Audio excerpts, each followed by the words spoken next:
हक की बात इरशादुल हक के साथ में आपका बहुत बहुत स्वागत है। दोस्तों, आज की तारीख में जब बिहार में पूरी तरह से चुनावी तैयारियां शुरू हो चुकी हैं और बस महज 2 महीने के बाद बिहार में संभव है कि चुनाव आयोग आचार संहिता लागू कर सकता है। ऐसे में एक बात जो स्पष्ट रूप से मैं आपको बताना चाहता हूं वो ये कि इस चुनाव में जीत जिसकी भी हो, एनडीए जीते या फिर गठबंधन जीते, लेकिन हार रहा है एक शख्स और उस शख्स का नाम है नीतीश कुमार। आप मेरी इस बात से इत्तेफाक करें या ना करें, लेकिन यह तय है कि नीतीश कुमार इस बार हार रहे हैं। इस हार की इस संभावित हार की वजह काफी महत्वपूर्ण है। पहली वजह तो यह है कि खुद नीतीश कुमार का जो गठबंधन है, एनडीए गठबंधन, वो किसी भी कीमत पे नीतीश कुमार को मुख्यमंत्री के रूप में स्वीकारने नहीं जा रहा है। नीतीश हटेंगे ये तय है, और यानी कि नीतीश के खिलाफ एनडीए में भी एक अंदर ही अंदर गुप्त रूप से एक बड़ी तैयारी है, जिससे नीतीश की सियासत का अंत होना निश्चित है। दूसरी तरफ जो गठबंधन है, उस गठबंधन ने भी नीतीश कुमार के खिलाफ जिस तरह से घेराबंदी की है, वो घेराबंदी भी निजी तौर पर नीतीश के खिलाफ जा रही है। इस बात को हम पूरी तरह से विस्तार से आगे समझेंगे, लेकिन आपको एक तीसरा पहलू बताते हैं। तीसरा पहलू यह है कि नीतीश कुमार खुद नीतीश कुमार से हार रहे हैं। यानी कि 2010-2015 तक जो नीतीश कुमार हुआ करते थे वो नीतीश कुमार नहीं है। वो मानसिक रूप से अस्थिर हो चुके हैं। नीतीश कुमार की शारीरिक और मानसिक स्थिति खुद नीतीश कुमार को हराने पे है। भले ही नीतीश कुमार ये सपना देख रहे हो कि वो सारे हालात को अपने अनुकूल बना लेंगे, लेकिन खुद उनकी हालत ऐसी है कि वो अपने आप से पिछड़ रहे हैं।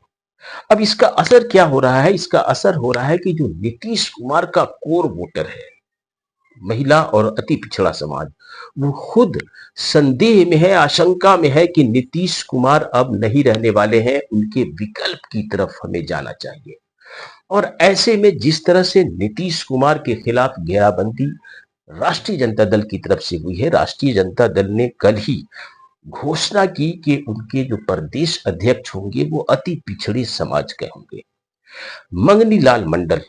और मंगनी लाल मंडल ने जिस तरह से नीतीश कुमार की सियासत के गड़े मुर्दे को उखाड़ा है, उसका भी बहुत व्यापक प्रभाव होने जा रहा है। हम आज इसी की चर्चा हक की बात इरशादुल हक के साथ में करेंगे।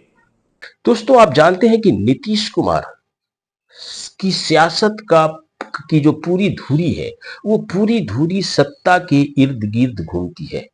नीतीश कुमार की सियासत कहीं से भी व्यवहारिक रूप से हो या सैद्धांतिक रूप से सत्ता के इर्द गिर्द घूमने वाली सियासत है।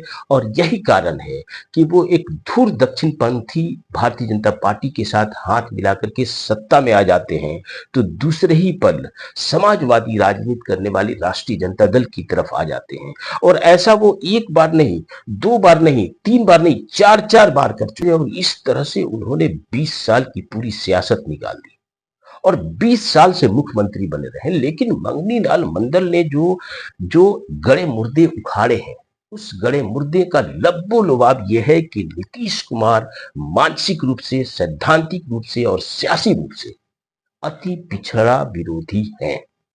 और उन्होंने इसके लिए जो प्रमाण दिया है, जो दस्तावेज दिया है, वो इतिहास के झरोखे में झांकने वाली दस्तावेज है। उन्होंने कहा है कि जब 1977-78 के आसपास, जब कर्पूरी ठाकुर के बिहार की सियासत की धुरी के रूप में थे, और जब उन्होंने बिहार में पहली बार अति पिछड़ों का कोटा निर्धारित किया था, उनको आरक्षण के दायरे में शामिल किया था, तो लालू प्रसाद और मंगनी लाल मंडल 2 ऐसे लोग थे जो कर्पूरी ठाकुर के साथ कदम से कदम मिला करके चल रहे थे। लेकिन नीतीश कुमार ऐसे शख्स थे जिन्होंने उनके इस आरक्षण का विरोध किया था, और न सिर्फ विरोध किया था बल्कि उन्होंने जो बयान दिया था वो बयान भी काफी घातक था, और इससे नीतीश कुमार की सियासत की नजरिए को, उनकी सियासी दृष्टिकोण को समझा जा सकता है। मगनीलाल मंडल ने जो कहा वो ये कहा कि नीतीश कुमार ने तब ये कहा था कि इससे जातीय वैमनस्य फैलेगा, इससे जातियों में बिखराव पैदा होगा, और वह और इस आधार पर नीतीश कुमार ने उनके आरक्षण का विरोध किया था। हालांकि नीतीश ने, यह भी सच है कि आगे चल करके जब जब वो मुख्यमंत्री बने तो उन्होंने नीतीश कुमार ने पंचायतों में और दीगर जगहों पे उन्होंने अत्यंत पिछड़ों के लिए आरक्षण भी दिया था। लेकिन बुनियादी तौर पे ये सियासी नजरिया, ये सियासत थी उनकी, और सत्ता में बने रहने के लिए उन्होंने ऐसा किया था। और नीतीश कुमार सियासी दृष्टिकोण से जो उनकी आइडियोलॉजी है, वो उनकी आइडियोलॉजी यह नहीं थी। दरअसल नीतीश कुमार की आइडियोलॉजी वही थी जो 1974 से 77-78 तक जब जेपी आंदोलन हुए थे और उसके बाद कर्पूरी की सरकार बनी थी, उस वक्त जो उनका आदर्श था, जो उनकी आइडियोलॉजी थी, वो अति पिछड़ा विरोधी आइडियोलॉजी थी। मगनीलाल मंडल ने यहां तक कहा कि समाजवादी नेता राम मनोहर लोहिया ये कहा करते थे कि किसी नेता को पहचानना है तो ये देखो कि वो कहाँ बैठता है, किसके साथ रहता है, किसके साथ बातें करता है, किसके साथ वह काम करता है, और उसकी सोच उसी आधार पर निर्धारित होती है। मगनीलाल मंडल ने कहा कि नीतीश कुमार कि आज के इतिहास को, आज की सियासत को अगर आप देखें तो उनकी पार्टी का अध्यक्ष कौन है, जो कार्यकारी अध्यक्ष जिनको बनाया है, संजय झा को। जो संजय झा बुनियादी तौर पर आरक्षण विरोधी है, अत्यंत पिछड़े वर्गों के विरोध की राजनीति करते हैं, उनके साथ उनका उठना बैठना है। यानी कि सियासी लाभ के लिए भले ही नीतीश कुमार ने आरक्षण जैसे मुद्दों पे अत्यंत पिछड़ों के लिए आरक्षण को लागू किया हो पंचायतों में या नगर निकायों में, लेकिन हकीकत यह है कि नीतीश की जो राजनीति है वो अत्यंत पिछड़ा विरोधी है, और वो सामंतवादियों के पक्ष में है। और यही कारण है कि पिछले 20 साल से सामंतवादी शक्तियों के साथ, 20 साल से आरक्षण विरोधी शक्तियों के साथ मिलकर के नीतीश कुमार सरकार में है।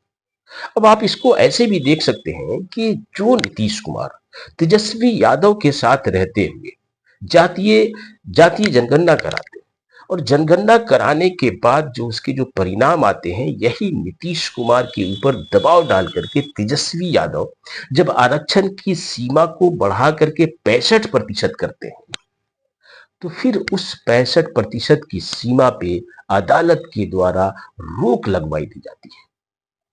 जबकि लगातार तेजस्वी यादव ये कह रहे थे कि इस आरक्षण को सुरक्षित रखने के लिए संविधान की 9वीं सूची में डालना चाहिए। लेकिन इस काम को नीतीश कुमार ने एक बार भी उनका कोई ऐसा बयान नहीं है जो उन्होंने केंद्र सरकार से, जो उनके एनडीए की सरकार है, उनसे उन्होंने कहा हो कि आरक्षण की जो व्यवस्था है 65% जो बढ़ा के कर दी गई है, उसे संविधान की अनुसूची 9 में डाला जाए, ताकि उसके खिलाफ कोई न जा सके, उसको कोई चुनौती न दे सके। लेकिन नीतीश कुमार ने के इस पहल न करने की वजह से पटना के हाई कोर्ट ने उस मामले में फैसला दिया, और आरक्षण की जो सीमा बढ़ाई गई थी, उस आरक्षण को इसकी सीमा पर प्रतिबंध लगा दिया गया, और वो आरक्षण लागू नहीं हो सका। तो ये नीतीश कुमार की जो सत्ता के प्रति जो उनकी चाहत है, उस चाहत को प्राप्त करने के लिए जो उनकी जो राजनीति है, वो राजनीति ये कहती है कि सत्ता में बने रहने के लिए आप किसी आदर्श को न माने, आप किसी सिद्धांत को न माने, आप किसी पॉलिटिकल आइडियोलॉजी को न माने, सोशल जस्टिस को न माने। तो यही नीतीश कुमार की असल